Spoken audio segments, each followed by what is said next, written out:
So let's get started with lesson 1. In this lesson, we're going to look at what a learning environment is.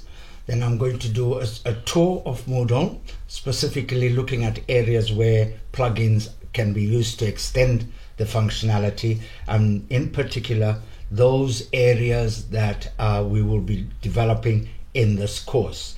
And then we'll talk about setting up your Moodle plugin development environment for the course. And then we'll talk about a couple of community tools to help you with development. So what is a learning environment? Chances are that if you attended tertiary education, that is post-secondary education such as colleges and universities in the past decade or so, chances are you will have used a learning environment for most or part of your time with that institution. It is also likely that that learning environment would have been Moodle, as it has been the leading learning environment for quite a few years. It's got over 200,000 registered sites, and most development and test sites won't be registered, with some 33 million courses and some 260 million users in over 240 countries and territories. So it's most likely that it could have been Moodle, and you can see by those statistics as to why Moodle is regarded as the leading learning environment. Anyway, so let's look at it, learning environments. So learning environments, sometimes called virtual learning environments, managed learning environments, but they're generally the same thing and are generally web-based course management and delivery applications. The intention is always to deliver like online learning and to track student participation and progress. So learning platforms commonly allow, as per Wikipedia, content management, so you can create, store, access and use learning resources. You have the functionality to do curriculum mapping and planning, so lesson planning, assessment, and even the personalization of learning experiences. There's obviously the need for the learner engagement and learner administration, so access to learner information and resources, tracking of progress and achievement, etc.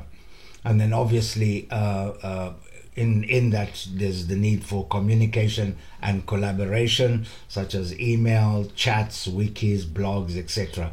And in some cases you even have real-time communication, such as live video conferencing or audio conferencing. So let's look at some learning environments. This is not an extensive list by any stretch of the imagination, but these are probably ones that, if you have heard of learning environments before or know of learning environments, these are the more likely ones that you will have heard of. So we've obviously got Moodle. I've got the statistics again there for you to look at if you wanted to. You can visit Moodle's sites statistics page for even more details. So Moodle claims to be the largest.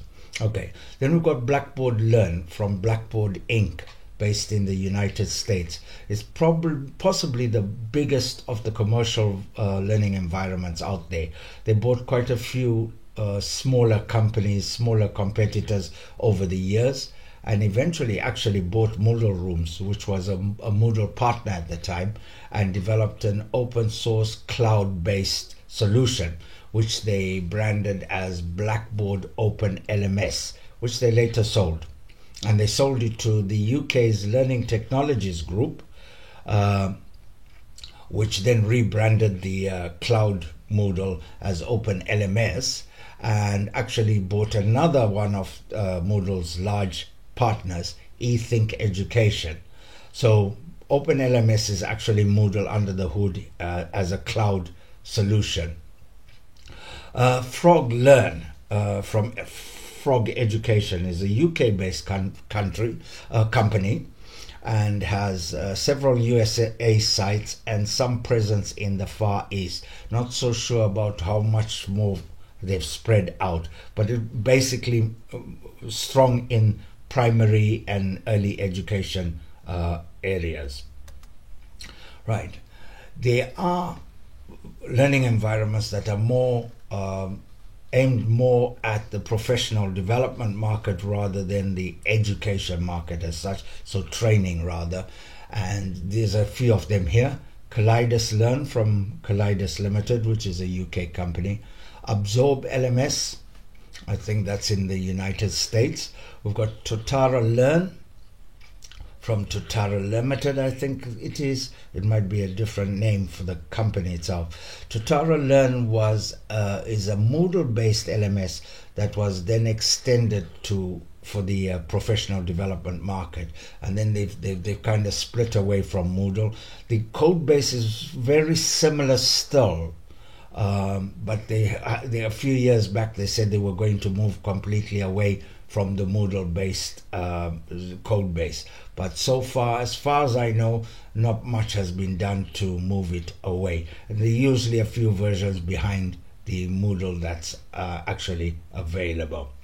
Then we've got Moodle Workplace, which is Moodle's response to the Totara Learn and Open LMS, etc. And that's a more commercial offering than Moodle itself, which is open source. So Moodle stands for Modular Object-Oriented Dynamic Learning Environment. That's Moodle. So the whole idea is that it can be extended.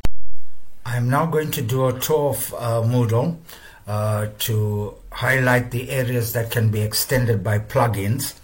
And so the first bit you meet with Moodle is the authentication, and normally you would log in as a normal user, but you can, if so allowed by the site admin, log in as a guest, which is a very limited user role.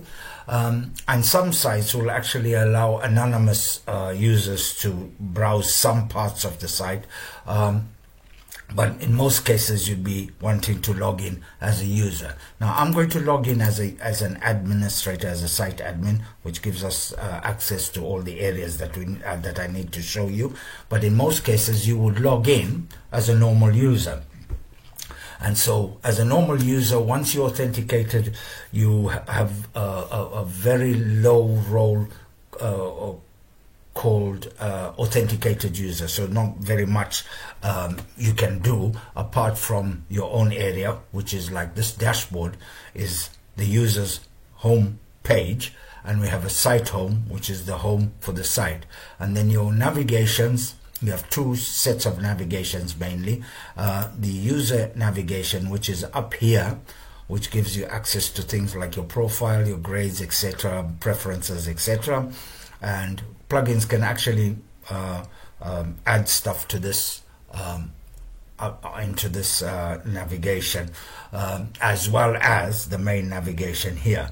Now, me being logged in as a site administrator, I have a site administration link in my navigation that I can go to. And as we are talking about authentication plugins, I'll show you the type of authentication plugins that come with Moodle out the box. Now, 3 are enabled: manual accounts, email-based self-registration, and no login. So email-based self-registration, if allowed, would allow users to actually self-register to use the site. Manual accounts are ones that are managed manually by the admins, and no login you use in times where you want to stop somebody logging in but don't really want to affect any of the other records, so a non-delete type thing. Then you've got other ones that are disabled by default, and some of the useful ones: external database, if you've got an external user database; LDAP server, which works with Active Directory as well. We have OAuth and Shibboleth, which is used quite widely in some university sectors. And then we have a web services authentication for when you want to have web services authenticating against your Moodle. And then there's below that is common settings that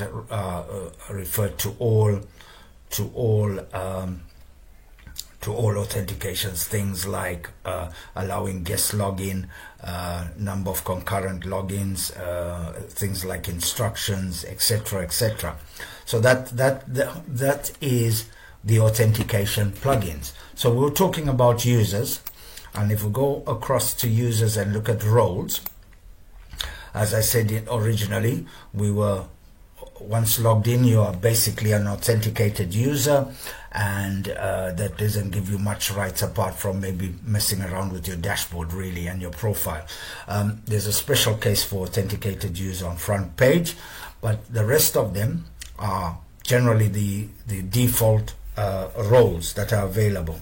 Now roles are context sensitive, so the role applies in a particular context. So for example, student and teacher are in a course context. They wouldn't make sense outside of a course context, so they are restricted to a course context. And indeed, a teacher can be a teacher in one course and a student in another, say for example for professional development at a school, for example, right? Then you have wider ranging roles like the manager, which will normally be site-wide, and the course creator, which is normally somebody who's going to be creating courses in a particular category of courses, in a group of courses. Okay. So if we go back to our dashboard, normally this would be our area to play around if we are not in the courses, and we can since this is my home page, I can customize it the way I want. And you'll notice here these little things that look like widgets. These are blocks in Moodle parlance, and so you can adjust them, you can move them around, you can delete them. But if you ever get to the point where you really just messed it all up, you can reset the page to default, which would set it up to take the default setup, which is managed by the site administrator.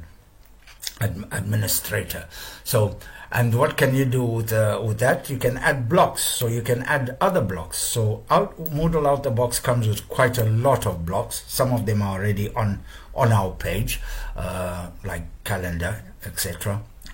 in our page, but there are a lot more other ones that are available to users to add to their home page. Now, some blocks make sense on a dashboard, some blocks will only make sense in a course or on the site home. So there is a way for blocks to actually determine or manage where they are added. And blocks is another area that can be extended by plugins. It's one of the most simple ways of extending Moodle is via blocks. Right, so we're going to stop customizing our page, leave it alone, and now we'll talk about courses, the engine of learning environments. And in Moodle, courses are organized in categories and subcategories and courses. So you have categories. This is a default category when you create a new Moodle instance, and categories can contain other categories, so you can have subcategories similar to folders on a hard disk, and then in each of those categories you can have courses. So this is a plugin development course in the miscellaneous category. So, and then we can have a look at the course. So let's go and have a look and view our course, and this is a course view. Okay, and what you might notice is that we've got topic 1, topic 2, topic 3. This is because this is a topic course format topics, a topics course format. Course format's another area that you can extend Moodle with and make and actually change the way your courses are displayed, and each course can have its own. So you can have different courses with different course formats. It's not across the board. Okay, and I'll show you that. We'll go into the settings, we'll go down to our course format, and you can see we have several course formats here. So currently we are in topics format. A single activity format would mean one activity that would actually act like the whole course. We have a social format, which seems to suggest lots of discussion. We have a weekly format, which will organize the sections in weeks. So if I save that now as a weekly format, you'll notice that it has changed to dates here. Okay. So users of courses. So users are participants. Now, participants are people who are enrolled on the course. Other users may have access to the course, but they are not participants, such as a manager or a course creator might actually will have access to a course, but they cannot partake in the course. The people who can partake in a course are the teacher, dance editing teacher, and student, and they would normally be enrolled. And you can enroll users, enrolled by user. You can enroll by cohorts. I'll touch on that in a bit, and set the actual role in that course. So somebody can be a manager in a course as well. And you can restrict start dates, etc., in here. So this is the manual enrollment. So all these users here have been enrolled via a manual enrollment. Enrollments is another area where you can extend Moodle. And there are several ways, several enrollment methods. So if we look at enrollment methods here, at the moment we have manual enrollments, guest access, which is turned off, and self-enrollment. These are kind of basic ones that are applied when a course is created, and there are other ones like self-enrollment and cohort sync. Cohorts, yeah, but there are many others. If we slip back to our site admin and go to plugins, we can look at a number of different enrollment plugins. So we have those 4 that seem to be enabled, and then we have lots of other ones that are turned off by default. So we've got things like PayPal, LTI tool, LDAP enrollments on payment, etc. So these are the various ways you can have enrollments on a course, and you can develop your own enrollment plugin to suit your needs. Okay. So if we go back to our course, right, and we go back to our participants, you'll notice that apart from the role, there's also groups mentioned here. Now, students can be organized, students and any participant can be organized in groups, and groups make it easier to manage access to activities and resources that may be in your course.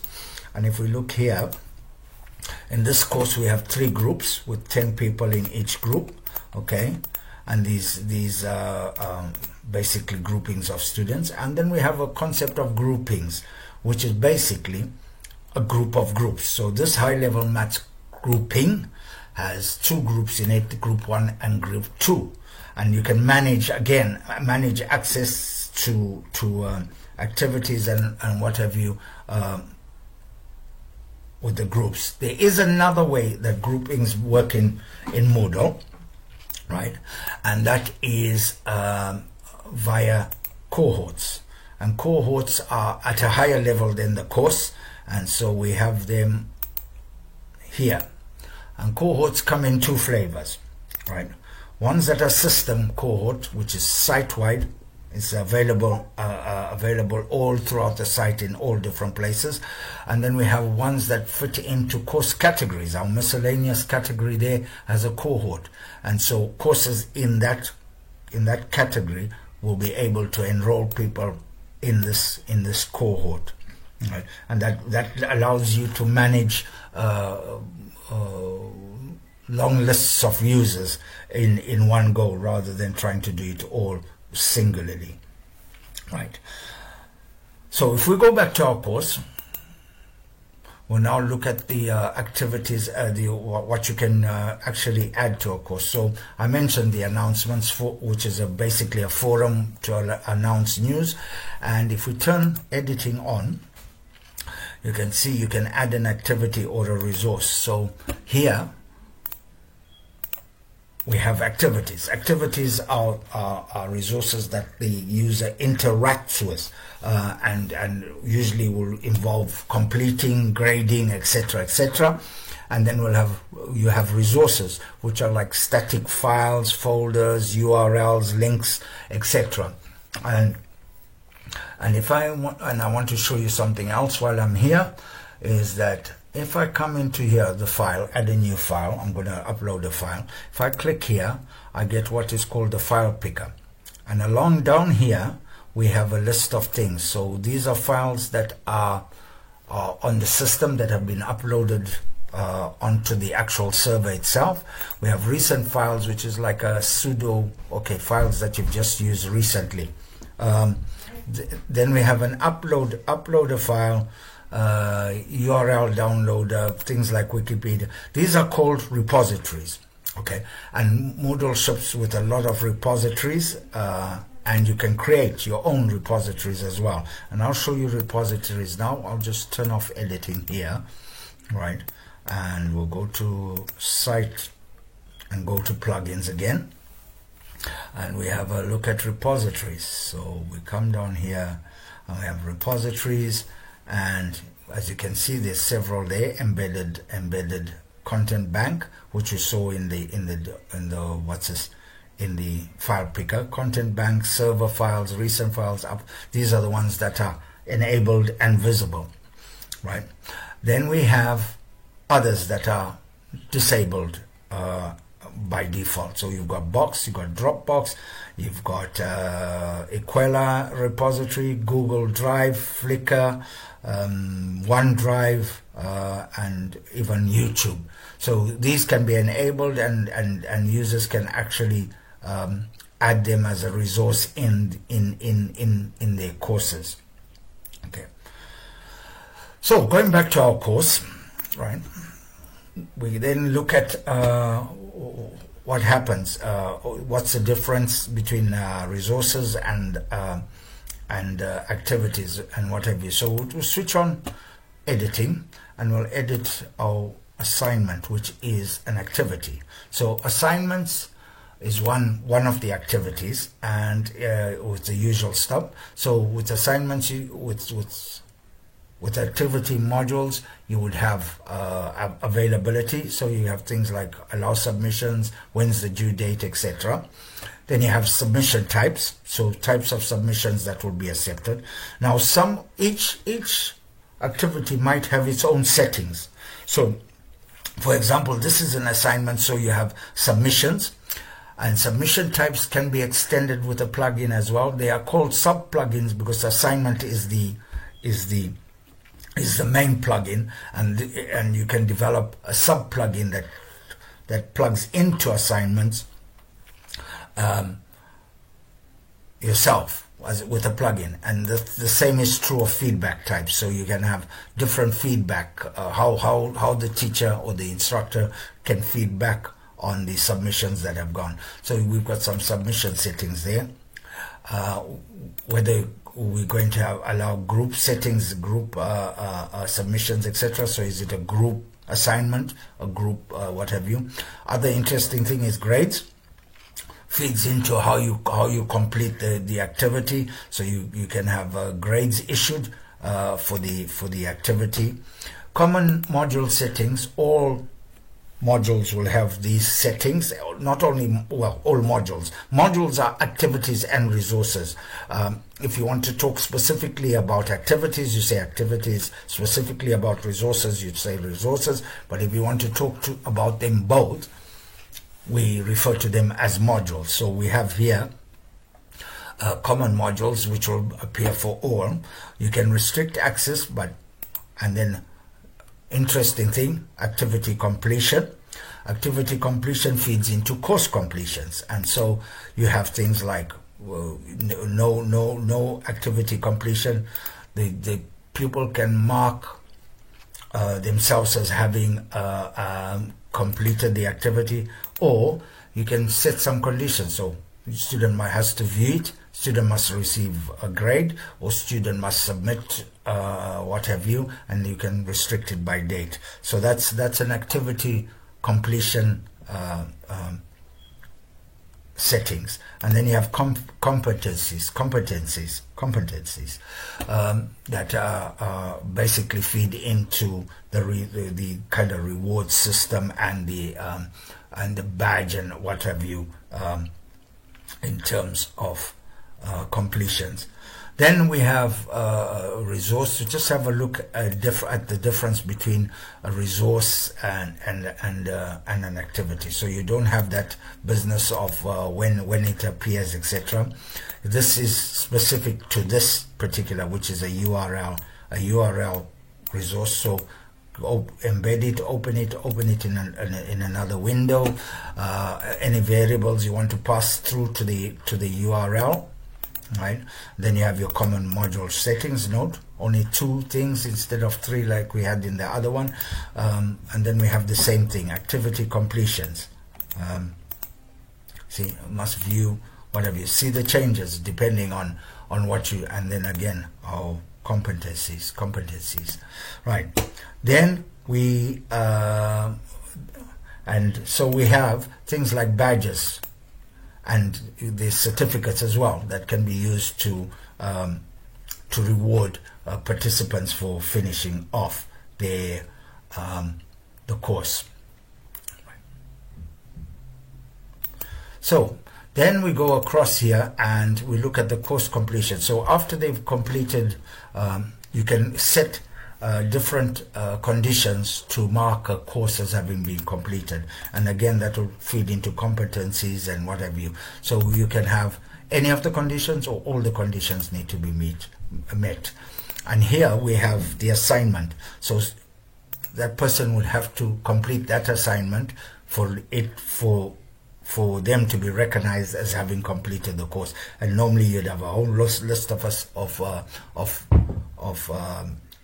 activities that would need to be completed. You have to switch the completion on in the activity for it to appear as an option to complete the course. But there are other conditions. You can have date conditions to complete, you can have grade conditions to complete, or you can actually have things like being manually marked as completed by other users.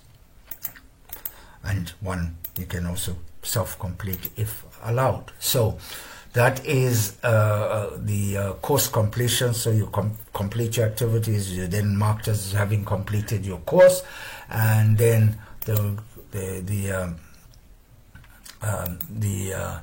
tutor then has an opportunity to actually view reports on what you've done. So we have lots of different options here, but you have reports. These are course specific, and you can look at things like activities, reports of activities, course participation, etc., etc. And this report, okay, feeds into a higher level state of reports, which are at the site level. So we have reports in our site administration. We have a reports functionality. Again, reports is another area that's extendable by plugins. So we have here all these reports of some sort. You can look at configuration changes by somebody. You can look at the logs. Logs are very useful, especially if you're a plugin developer. You want to be able to write logs to let administrators know what's going on with your plugin, especially if you're doing things like API, REST API stuff and what have you, and you have all kinds of monitoring and what have you, so security checks, etc., etc. So logs, pick the wrong one. Let's look at live logs. There you can see me all doing what I've been doing all along. Yeah, so that's logs. So another area that can be extended by plugins is the appearance of the site. Now there's a lot of common kind of appearance things. So we have logos. You can add logos to the site. You have things like your default dashboard. Remember that we spoke about that earlier. So this could you could change this, and then that will be reset. You can actually reset all the dashboards for all the users right here. So a bit harsh, because somebody might have worked very hard on the dashboard, but sometimes you added a block that you need everybody to actually have access to, and you might fight to get people to actually add it to the to the dashboard. You've got a default profile page, etc. But the main one I'm talking about really is the themes. Now, Moodle used to ship with quite a number of themes previously, but now it ships with only two: the classic theme and the Boost theme. The Boost theme is a responsive theme, which means you have a more responsive learning environment than any other theme. I'm not touching any much more than that in terms of themes, but plugins can check on themes, override some parts of themes, or even have their output overwritten by the theme in place. So these are things that sometimes are a little bit like gotchas if you're not aware of them. Then the final thing I wanted to point out on is development. Now, there are third-party plugins that help with you with development, and some of these may have started as third-party plugins. There's going to be, so here we have debugging. So while you're developing, you might want to set some debugging up. Now you can define some of these settings in the config file, in the config PHP, which means you can't reset them in the user interface. So usually in the config PHP, if you're developing, you do your settings in there. And then when on a live server, if you really needed to try and get some debugging to find out what's going on, then you could switch it on through the UI on the site. So let's go back now. Okay. Then we have things like for acceptance testing, PHP unit tests, and then we have and then a useful one as well is the purge caches, because a lot of caching happens in Moodle, and when you're developing, sometimes the caches catch you out, and you usually want to purge your caches quite often. As in development, you can do it on the command line, so that you don't get caught out with things that are coming out of the cache. And another interesting thing is the XMLDB editor, which allows you to create and manage your table schemas for your plugin. It ensures that your tables will work in whatever supported database engine the site is in. Okay.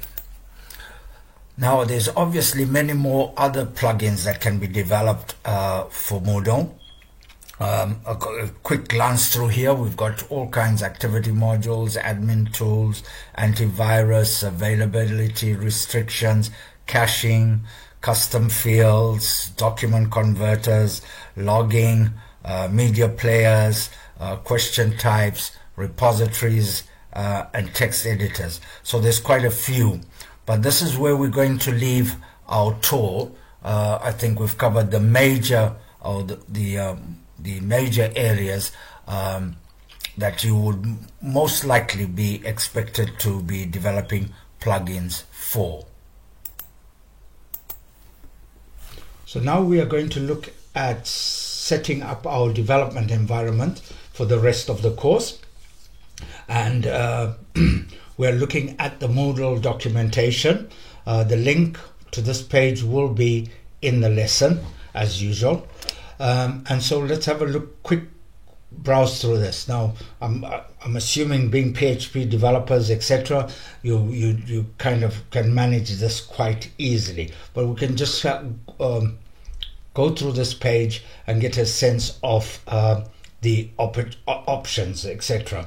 Okay, so first of all, there's the talk about Git. Now, I'll come back to Git in a while, because I want to discuss a little bit more in depth about Git. But Git is the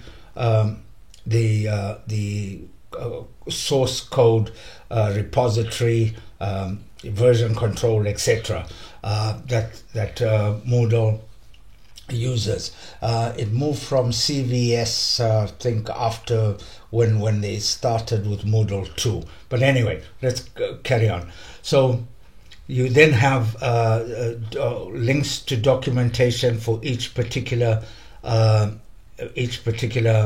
operating system, and then the extension and libraries that are required. When you install Moodle, if those extensions and libraries are not available, you will be it'll give you a warning. You'll be able to see that. And then enabling SSL for the web server. That transitioning to HTTPS is fairly old documentation, because now it's standard that most Moodles run under SSL. Now, in development, there's always the opportunity not to really use SSL, but I would suggest that it's probably a good idea to consider running even your development and your test environments under SSL.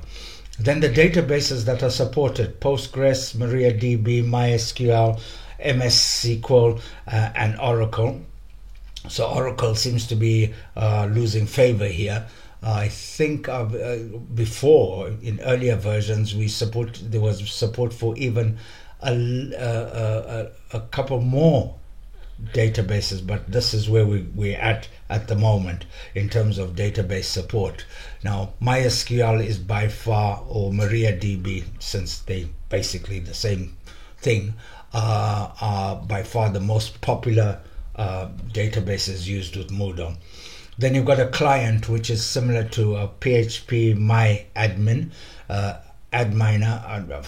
I kind of still prefer PHP MyAdmin, but that's really up to you. Being PHP developers, you've probably got your favorite tools for dealing with the database. Then you've got the installations. Now, the installation here relate to manual installs rather than using installs via Git, and I'm going to talk about installing via Git in a second. So we've got the Moodle Development Kit. Now, I've never actually used the Moodle Development Kit, so I'm not quite sure what difference it makes, so I'm not so sure about that. Then stuff for the Behat, if you get into the Behat testing, we will talk about that in this course. And then there's the opportunity to actually use Docker. Now, I've used the Docker, the Moodle headquarter Docker, for on several occasions, and we will touch on that again in the course. Then you've got your IDEs. Obviously, you have your favorite IDEs, but these will give you information about how you actually set yourself up to do Moodle plugin development. Okay, and what is this? You can use the tail, I think, as a PHP developers, you know that already.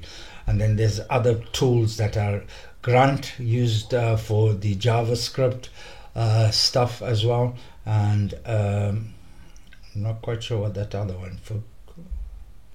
Okay, so this is the page anyways. So it's useful to set yourself up your development environment. Now, I'm not going to set up any development environment. Being PHP developers, you should be able to do that without much help. But there's the documentation. So talking about Git, if I click on this here, it takes me to a page which is Git for developers. Now, this is really aimed at core Moodle developers rather than plugin developers. So you have a setup as to use the actual Moodle Git, the actual public repository of Git, etc. And I don't think it will be any use to you. But what is useful is a related page called Git for Administrators. And the biggest and the most use this is for you to get hold of and install Moodle from Git. Now I know everybody has their favorite way of dealing with different things and what have you. So what I tend to do, my way of managing my development environment may be completely different to yours, but I'll give you an example. With me, I have the whole Moodle repository cloned on my development machine in my kind of development area on my laptop. Then whenever I need to be working on a Moodle or developing Moodle plugins and whatever, I clone single branches. I don't clone the whole thing. I clone single branches into the web server's web root, and that's where I would run my my virtual servers. So I'd clone the single branch into web servers, virtual servers, and then do my development there. Then for the actual plugin, I then create like sub modules. So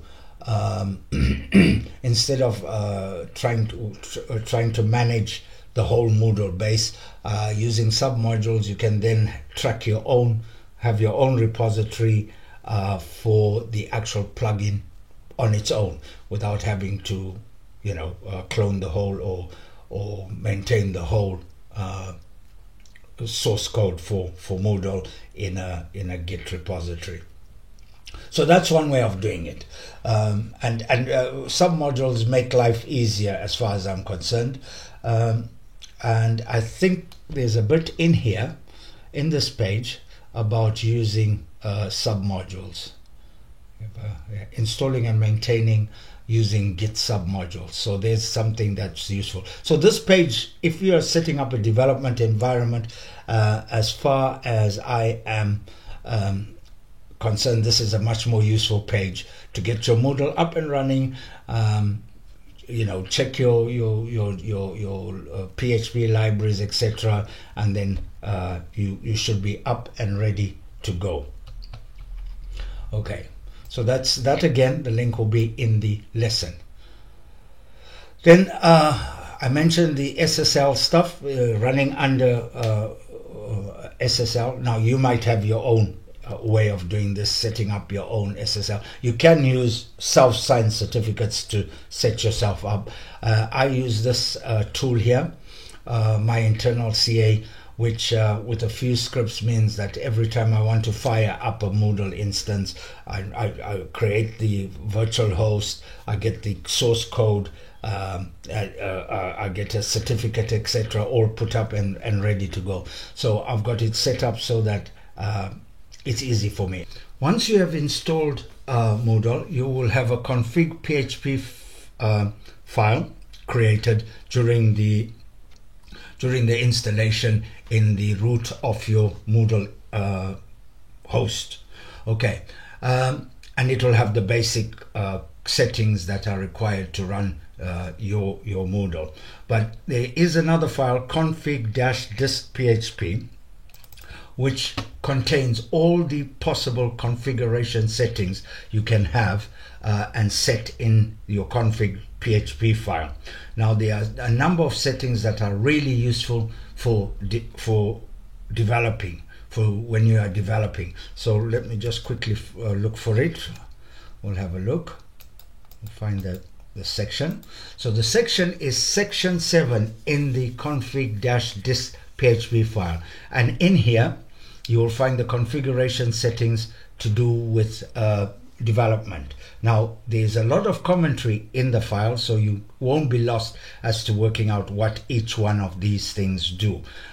So Well, I'm going to talk about the main ones, the ones that you really need to set if you're doing any kind of development.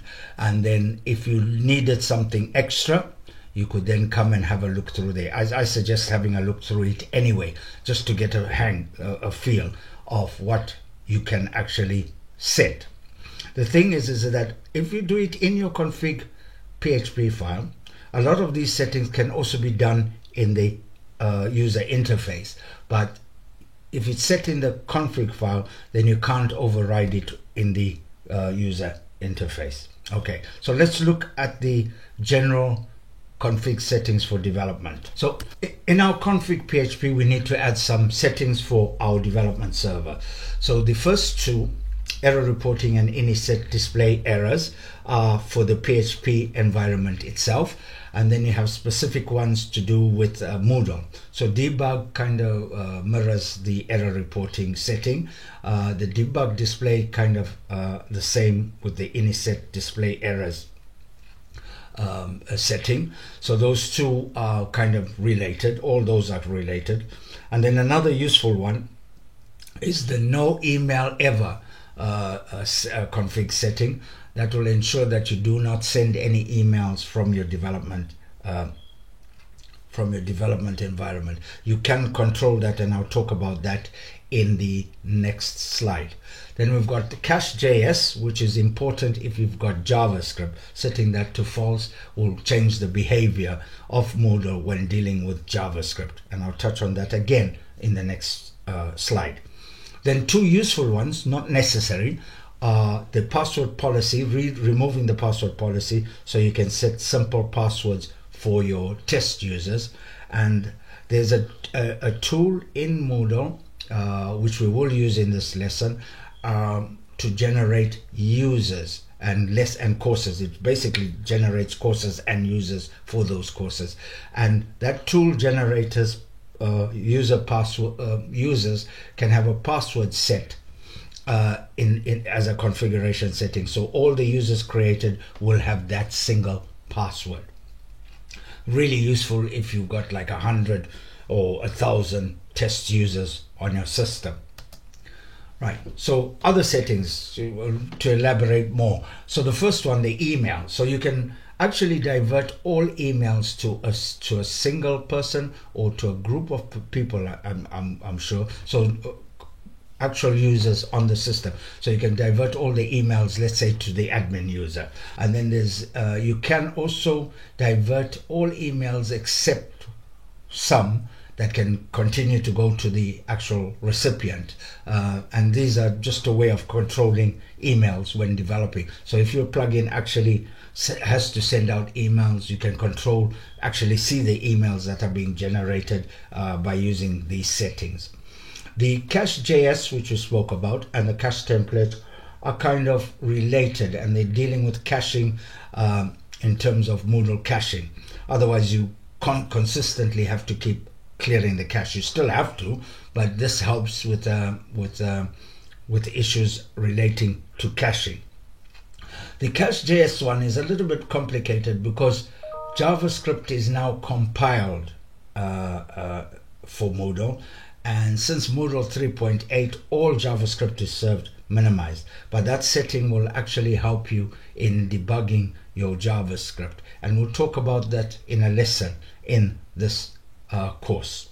So those are the settings that we need to think about generally, and I suggest you go back to the config-dist PHP file and have a look at the other settings that are available to you as a developer.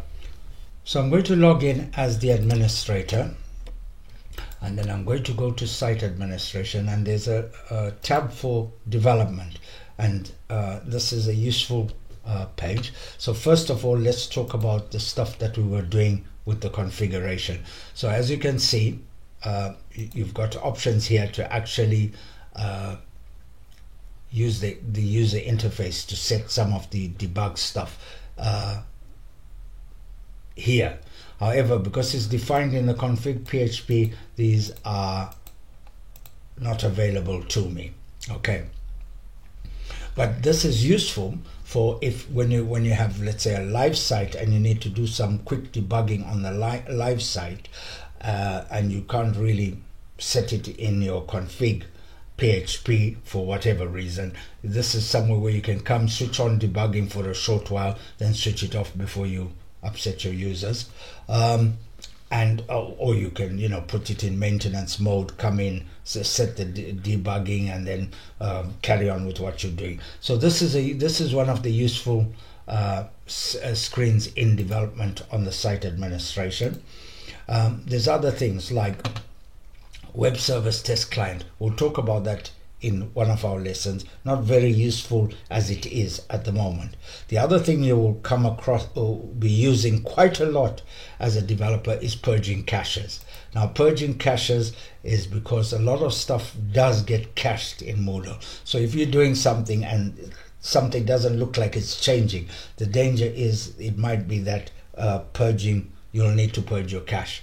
One of the main things people get caught out with is the language strings. If you change your language strings files in your plugin, you need to purge the cache because it won't pick it up unless you up the version of your plugin. And you'll probably understand what I'm saying at a later point when we actually come to start doing plugin development.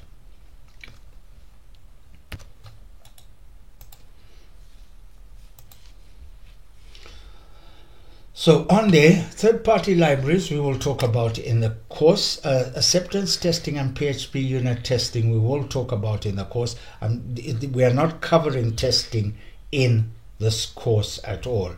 So, and then there's the XML DB tool. This is useful for creating and managing your database tables. So and I'll talk about this as well during the course. Can't avoid it because it is a development tool, and this will allow you to make sure that your SQL for creating your tables is portable across different versions of databases or different database engines. And the other thing is, obviously, we're starting with a new instance. We need a course, and there is this tool, Make a Test Course, that allows you to create a test course. Now, don't use the excess. It gives you one user and probably one activity in a course. It's really not much use.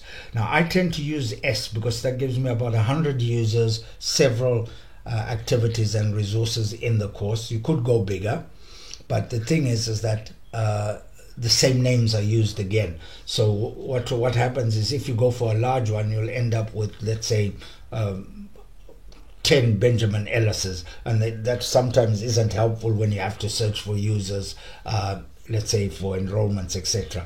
So I tend to go with the S, which is the small one, but that's up to you. I would suggest go with an S for this course, and when you're developing, you will make up your own ideas. So I'm going to call this test course, and I want you to do this if you are set up and ready to go, because you will need this course. We are going to use this course quite a bit in the rest of the course. course, of course. Right, create the course. So you see, we're getting 100 user accounts, we're getting a couple of big files, small files, couple of pages, couple of assignments, some forum posts, and so we have ourselves a course. And if I click on that, we come into the course, and we do have users already enrolled on the course there. So we've got ourselves a nice little test course with all some resources, etc., which will be useful. And then before I jump out, these are all student users, so let's create ourselves a teacher user. So I'm going to call this teacher 01, I think. Why not? You can generate a password for that teacher.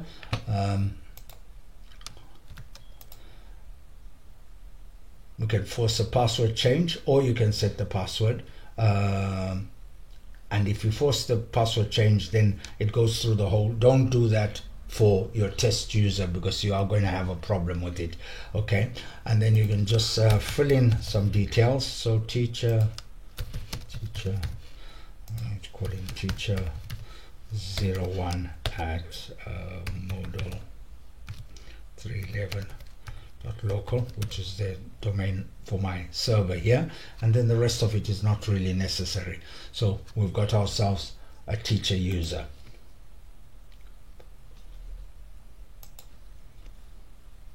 So that's us nearly kind of sorted out. There's a couple of things I still want to show you, and I want to talk about a couple of development tools. So there are a few community development tools out there that will help you as we go along, and as a developer in general. So we've got a tool called Code Checker and another one called Moodle PHP Doc Checker. And these two plugins help you actually generate, check your code to meet the development guidelines that are laid out in terms of code formatting, etc. And we'll talk about that in the next lesson, the development guidelines. There is another one, which is the plugin Skeleton Generator, which was initially implemented as a Google Sum of Code project, but I wouldn't recommend that as a starter developer, because you need to understand how plugins are, the different plugins work, what files you need, etc. So even though this will generate a kind of template for you need to understand how the plugin structure works, etc. And other ways of getting it, getting a good head start, is to find some code skeleton templates. Now they come and go. Sometimes you'll find some and then they'll disappear off the web. And there's an example of one. This presentation will be in the course, so you can actually follow the links. There's one for a new block, so that gets you up and started for a block plugin. But if you do searches for Moodle templates, whatever, you probably pick up a few more. Okay. Then other resources are things like the cross-reference and version differences site, which is provided by us, by Mukudu, which gives you not only just cross-references, but diffs between the different versions of Moodle. Useful, and we'll look at that at some point in this course as well. And then we have Mush, which is the Moodle shell, and this is it's more of an administrator's tool than than a developer's tool. But obviously, when you're trying to generate data for your testing, etc., for your development, then this is a great tool to use, because it means you don't have to go through the UI to do some of the more common things you will need to do. Like, for example, we've just generated a course through the UI. What if we wanted to generate 100 courses? Would be stuck for a bit, or using Moodle to get those courses in place. So these are great tools that we can use for development. Back in our Moodle site, I'm going to end this bit of the lesson. I'm going to end this lesson by installing a plugin, just to show you what happens when a user, when you've developed your plugin, what the user or the site administrator actually has to do in terms of installing plugins. Right, so if I go to plugins and do install plugins, we get the installer. Now there's two ways basically to install a plugin. You can install the plugin directly from the Moodle plugins directory. Now this is useful for mainly like a live site, I would think, because obviously not being registered as a test site, you then get all kinds of little things happen in terms of trying to do this via the Moodle plugins directory, and you need to have an account on the Moodle site as well to do that. The other option is to install from a zip file. Now in the plugins directory, you can download any plugin as a zip and upload it here. And in most cases, in all cases, if it's coming from the Moodle directory, plugins directory, it will be in the right format for Moodle to actually recognize what type of plugin it is and to put it in the right place. So it's as simple as choosing a file, uploading it and hitting install plugins. Now if you happen to get your zip file from somewhere else where the structure is not quite right for installing in the plugin as a plugin, then you can do some stuff like choose the type of plugin it is and at the same time change the root directory in the zip file to fit in with what you want installed. So we don't need that. And I've never ever had to use it myself, because even people who have modules in Git on GitHub or whatever, the zip that comes out of Git, the way it's structured normally is okay to just do it via this method. I'm going to get a zip file. So if you choose a file, this is called the file picker, and we shall be meeting this later, but basically this is where you would upload your file. So I'm going to install Code Checker, one of the tools that I spoke about a little earlier on, into this installation of Moodle. So I've got my file there. This is a file picker element. We will meet them a little later on, or meet it a little later on. So we'll install from zip. You get a situation whereby there's some checks done, and look, I've got a warning that I've already got that installed. Wow. Okay, I've already got it installed, so I'm not going to continue. I'm going to leave it at that. But you would click continue and have that installed, because we're going to use it later in the course. So I'm going to cancel that. Okay. So that is it for this lesson. Let's go and review what we've covered in this lesson, and then from the next lesson we are going to actually start developing plugins. Every lesson from now all the way through to lesson 12 we'll develop a plugin, maybe two. Some lessons we have 2 plugins to develop, and by the end of the course I am hoping you will be fairly confident with taking on Moodle plugin development. So let's review what we've done. So that's it for lesson 1. What did we do? We looked at what a learning environment is. We did a tour of Moodle, looking at the areas where plugins can be used to extend the functionality. We set up our Moodle plugin development environment, and we had a look at a few development tools.